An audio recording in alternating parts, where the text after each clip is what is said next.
Hello, this is Jason Talbott, and this video is intended to supplement your written instructions for a guide on annotation of lumbar spine MRIs for the 2024 RSNA Lumbar Spine AI Challenge. So I'm starting here at the MD.ai login page. So once you have your username and password, you can go ahead and log in. That will direct you to the main start page for MD.ai. In the left panel, you can select your projects or my projects here. And you should have a project that contains your 10 assigned practice cases. I'm going to launch a different project for the purposes of this video. Once that loads, it should bring up the first of your 10 practice cases for annotation. I already have my screen set up to visualize two panels. So I have a two-panel kind of side-by-side hanging protocol. You can adjust that with this viewer settings tool. Left click and make sure the two-panel viewer layout is highlighted. Below that, you have the exam number selected. It should be 1 through 10 in your case for your practice cases. You can scroll through different series and images using these toggles. Below that is the active viewer pane.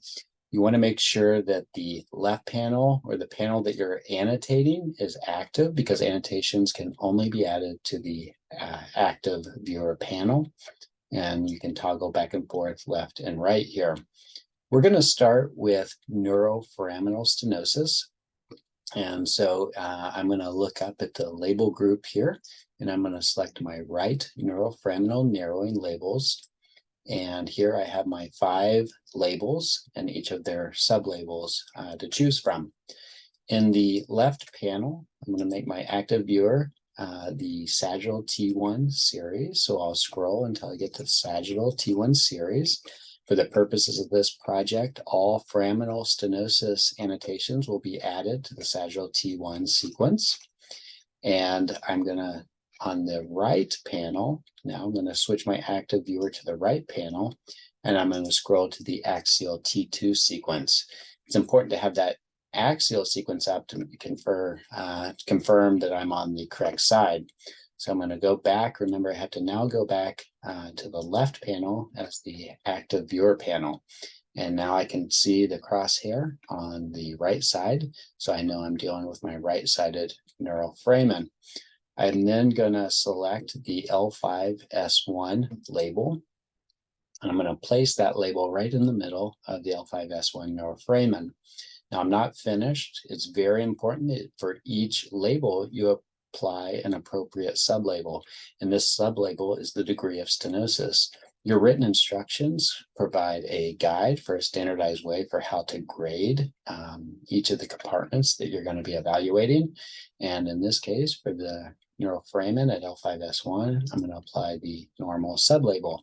I can then move on to the next level, L4, L5, and apply a sublabel of normal for the L4, L5 level. And we can do our subsequent levels the same way.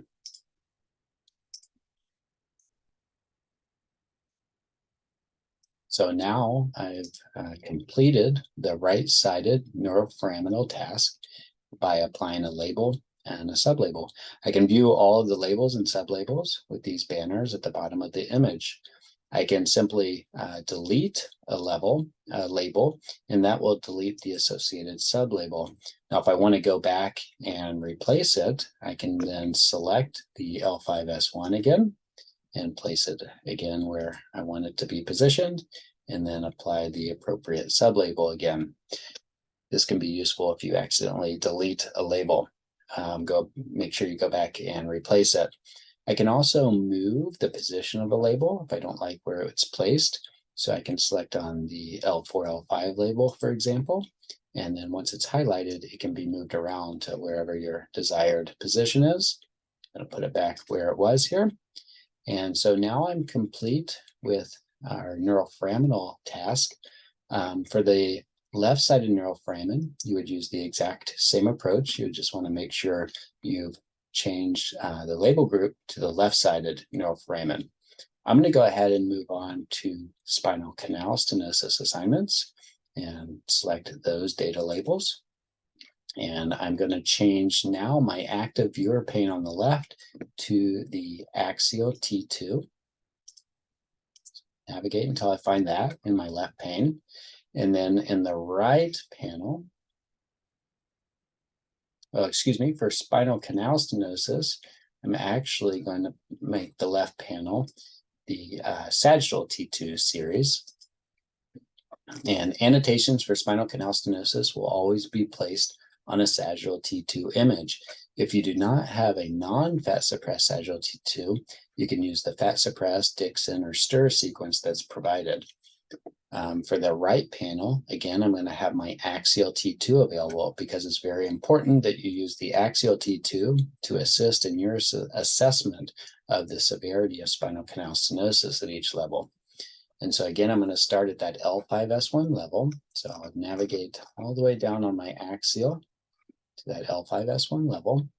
I want to make sure, again, my active viewer is the left panel, the sagittal T1, or T2, which is the sequence my labels will be added.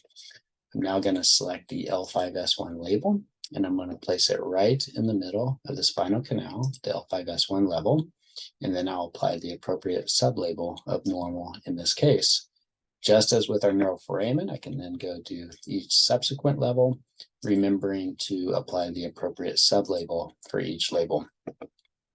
It's important also that you do a QC check once you're finished with each case or with each task.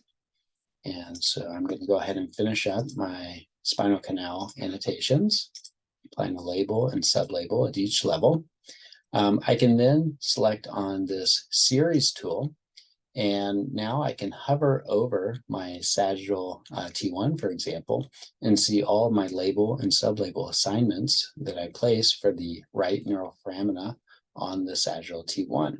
Similarly, I can hover over the sagittal T2 sequence, and I can see my spinal canal stenosis levels with the label and sublabel at each level, confirming that I've completed my tasks.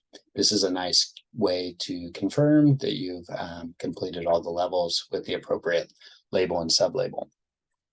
I'm now going to do the final task of subarticular stenosis annotation. And for this task, we want to have the axial T2 sequence in the left pane. So I'm going to navigate to the axial T2 on the left. And it's nice to have a sagittal sequence. So I'm going to select the right active viewer and navigate to a sagittal T2 to help kind of supplement my evaluation of subarticular stenosis.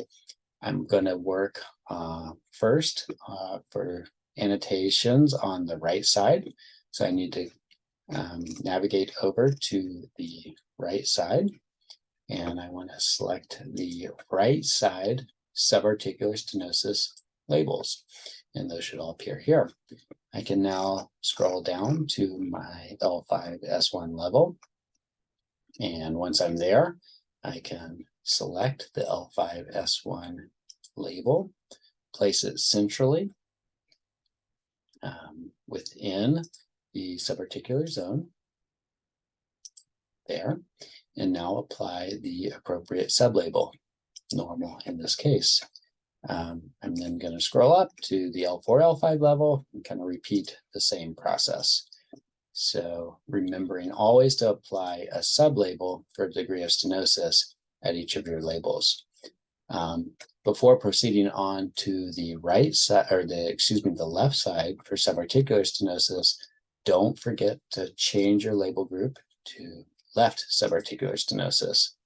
And at the L4, L5 level, I could then select the appropriate level and sublabel assignment.